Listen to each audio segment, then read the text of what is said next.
जब महागठबंधन बना तो लोगों को मालूम है, जब भी राजद जैसे दल सत्ता में रहते हैं तो इस तरह के जो असामाजिक तत्व हैं उनकी ताकत बढ़ती है। उनकी सोच में ऐसा होता है कि हम जो चाहे वो कर सकते हैं, और ये कोई हमारा आपका आकलन नहीं है। तो बिहार ने 15 साल तक इन लोगों का जंगल राज देखा है कि इनकी जब सत्ता होती है तो किस तरह समाज में लॉ एंड ऑर्डर, कानून व्यवस्था बिगड़ती है, लोगों ने देखा है। अब उसी का स्वरूप धीरे धीरे आपको सामने दिख रहा है। तो लॉ एंड ऑर्डर के लिए शराबबंदी और राजद जैसे दल का सरकार में शामिल होना, ये दोनों चीज है। और कहीं ना कहीं नीतीश कुमार ने कुर्सी की लालच में जैसे सारी बातों पर उन्होंने समझौता कर लिया, वैसे कानून व्यवस्था पर भी उन्होंने समझौता कर लिया। मैं आपको एक स्पेसिफिक उदाहरण दे देता हूं। 2015 में जब महागठबंधन की सरकार बनी, उसमें 4 ऐसे नाम राजद की ओर से, राजद नेतृत्व की ओर से आए थे, 4 विधायकों का नाम जिनको मंत्री बनाने की मांग राजद ने रखी थी। क्योंकि कोलिशन की सरकार है तो दल वाले ही अपना नाम भेजते हैं। उन 4 विधायकों को मंत्री इसलिए नहीं बनाया गया था कि हम लोग की सोच थी कि भाई इस तरह के दागदार लोग अगर मंत्रिमंडल में आ जाएंगे तो फिर सरकार और सुशासन और गवर्नेंस की बात कहां रह जाएगी। मैं नाम नहीं लेना चाहता हूं, लेकिन वो 4 विधायक आज इस सरकार में मंत्री हैं। तो जब आप उस तरह के क्रिमिनल बैकग्राउंड के लोगों को, बालू माफिया को, शराब माफिया को सरकार में, मंत्रिमंडल में जगह दे देंगे तो आप कानून व्यवस्था की बात करना ही बेमानी है। और वही हो रहा है बिहार में। क्या लगता है ये सिलसिला जारी रहेगा या कुछ और बिगड़ेगा क्योंकि मैंने इसलिए आपको बताया कि अक्टूबर नवंबर 2022 में लोगों के मन में डर था। जनवरी फरवरी आते आते वो लोगों को दिखने लगा।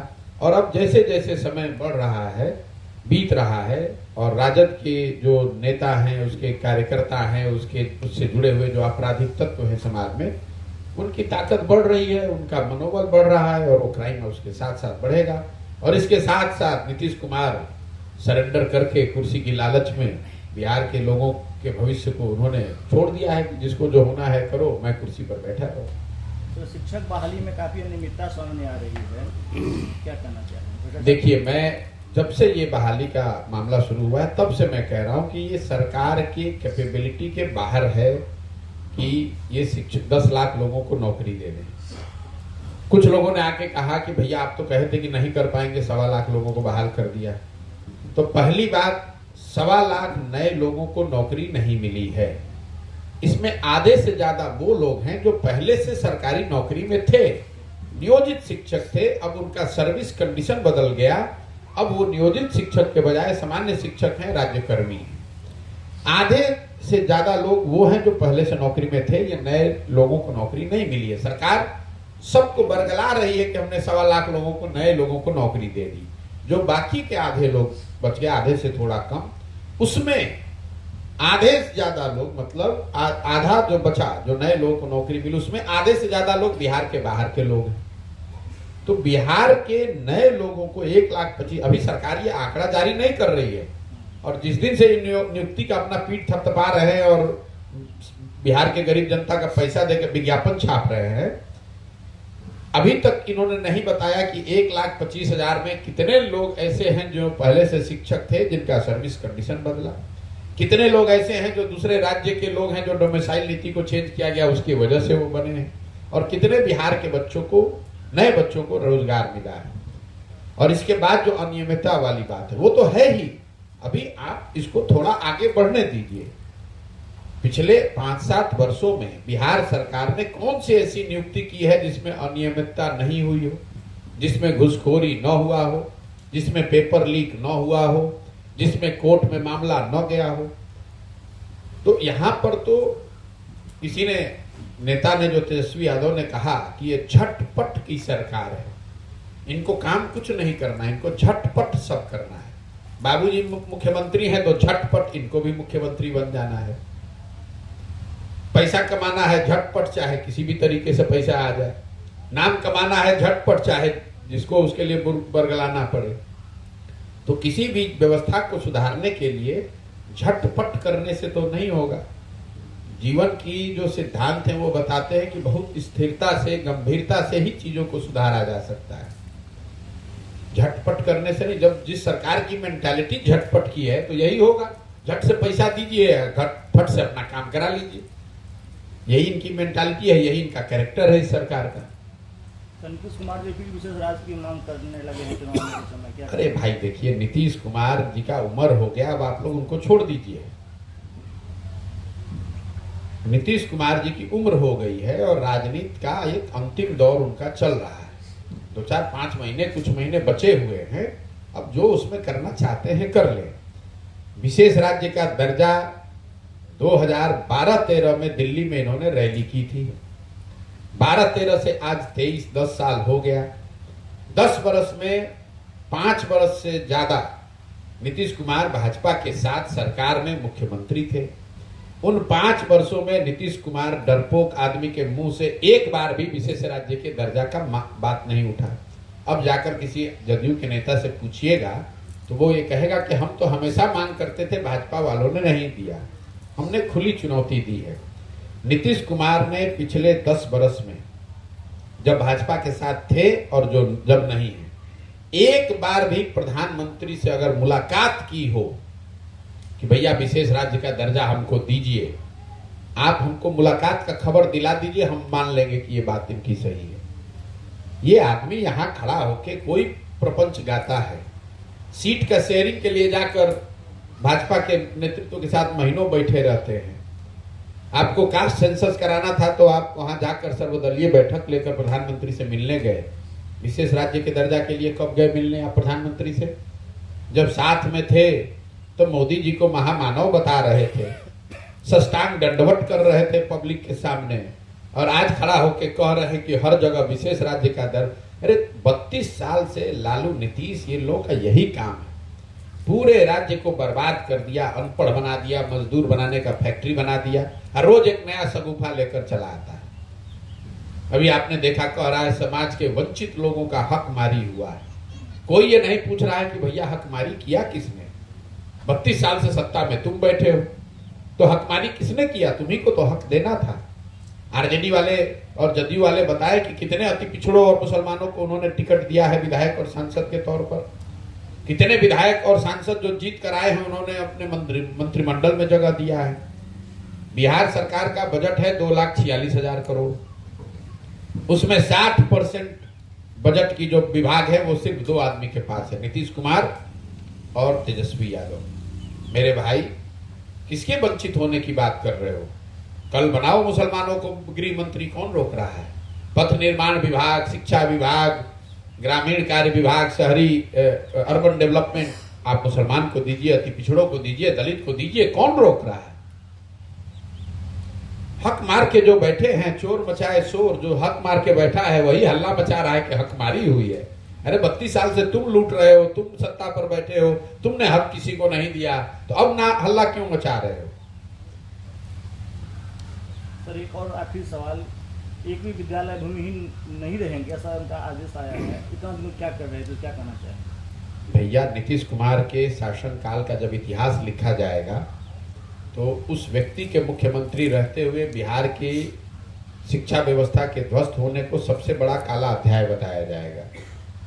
ऐसा इसलिए कि मान लीजिए कि कल एक अच्छी सरकार आ जाए तो यहाँ सड़क बन जाएगी, फैक्ट्री लग जाएगी, लेकिन जो 2 पीढ़ियां नीतीश कुमार के मुख्यमंत्री लालू नीतीश के राज में पढ़कर इस व्यवस्था से निकली हैं, अब कल कोई भी सरकार आ जाए उसको पूरे जीवन भर उन बच्चों को, उन लोगों को शिक्षित समाज के पीछे ही रहना है। अब उनको कोई जीवन में सुधार नहीं सकता है। और इस आदमी ने समतामूलक शिक्षा नीति के नाम पर पूरी शिक्षा व्यवस्था को बर्बाद कर दिया और बच्चों को, बिहार के बच्चों के हाथ से किताब कॉपी हटाकर उसके हाथ में खिचड़ी का प्लेट पकड़ा दिया।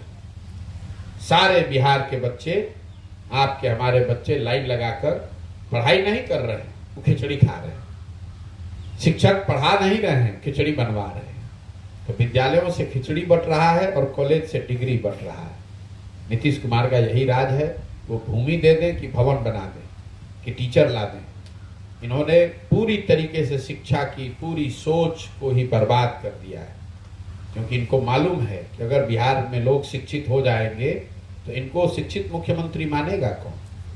अगर बिहार के बच्चे शिक्षित हो जाएंगे तो 9वां फेल आदमी यहाँ का मुख्यमंत्री कैसे बनेगा। तो सब आदमी को अशिक्षित बनाओ और खुद को बहुत बड़ा ज्ञानी बता दो।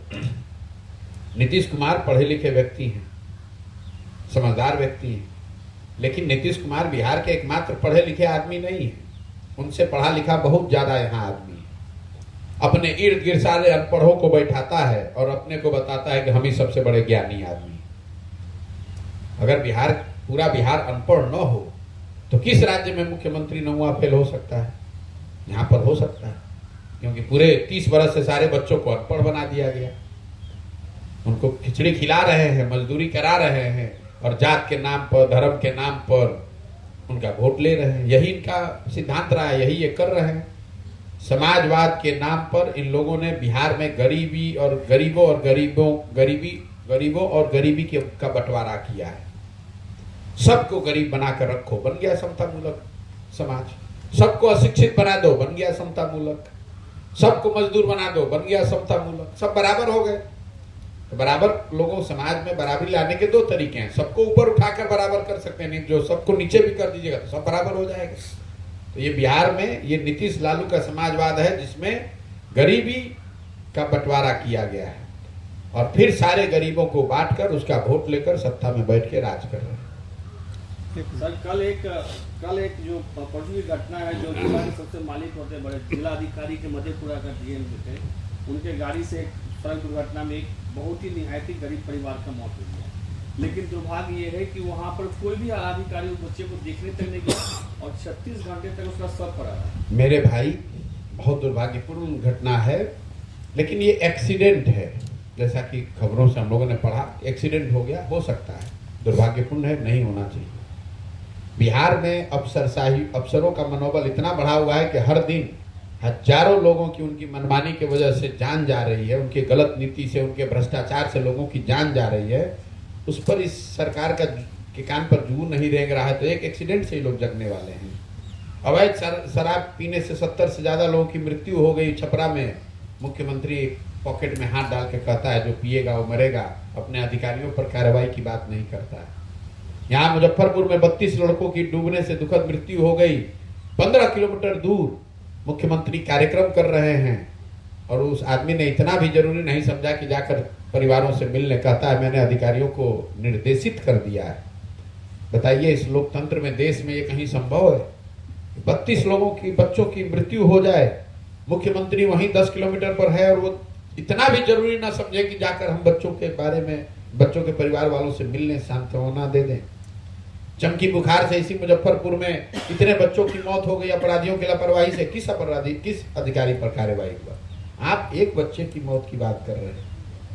हर दिन यहाँ सैकड़ों बच्चों की, लोगों की मृत्यु हो रही है, लोग भुगत रहे हैं, लोगों की बदहाली है। अफसरशाही, अफसरों की मनमानी के वजह से, उनके भ्रष्टाचार की वजह से, उनके लापरवाही की वजह से, जब उस पर इस सरकार का कान पर जू नहीं रेंग रहा है तो एक एक्सीडेंट से लोग जगने वाले हैं। नीतीश कुमार ने कान में तेल डालकर कुर्सी पर फेविकॉल लगाकर बैठ अपनी जगह बना ली है और ये मान लिया है कि भैया जिसको जो होना है, जिसको जो करना है करो। बिहार की जनता जो जहां जानी है जाए, वोट किसी को दोगे, हम जोड़ तोड़ करके फिर हम ही मुख्यमंत्री बन जाएंगे। उस आदमी के अहंकार ने उसको बर्बाद कर दिया है, उनकी सोच को बर्बाद कर दिया है।